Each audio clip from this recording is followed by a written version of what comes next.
গল্প ২।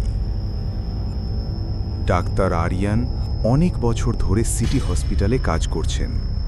এই হাসপাতালের একটা বিশেষ নিয়ম আছে। রোগীদের অবস্থা বোঝার জন্য তাদের হাতে রঙিন ব্যান্ড পরানো হয়।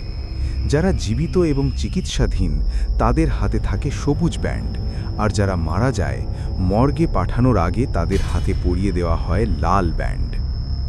এক গভীর রাতে ইমার্জেন্সি কিছু ওষুধের জন্য ডাক্তার আরিয়ানকে বেসমেন্টের স্টোর রুমে যেতে হলো। তিনি লিফটের সামনে দাঁড়িয়ে বোতাম চাপলেন। দরজা খুলতেই দেখলেন ভেতরে একজন মহিলা রোগী চুপচাপ দাঁড়িয়ে আছেন। এত রাতে রোগীরা সাধারণত বেডে থাকে, তবে কেউ কেউ হাঁটাহাঁটি করতে বের হয়।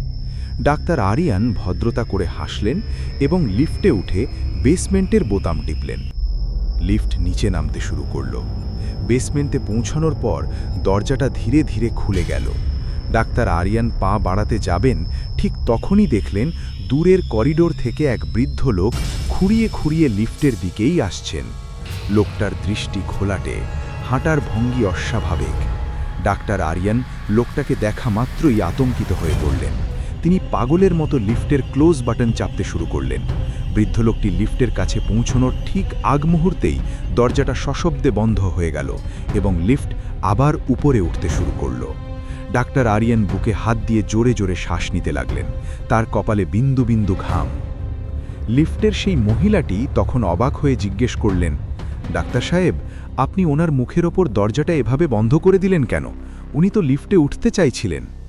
ডাক্তার আরিয়ান কাঁপা কাঁপা গলায় উত্তর দিলেন, আপনি ওনার হাতের দিকে তাকাননি? ওনার হাতে লাল ব্যান্ড ছিল।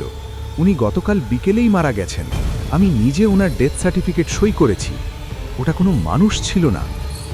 মহিলাটি তখন ডাক্তার আরিয়ানের দিকে তাকিয়ে এক অদ্ভুত হিম শীতল হাসি হাসল। তারপর নিজের হাতটা ধীরে ধীরে ডাক্তারের চোখের সামনে তুলে ধরে বলল, লাল ব্যান্ড? ঠিক এটার মতো?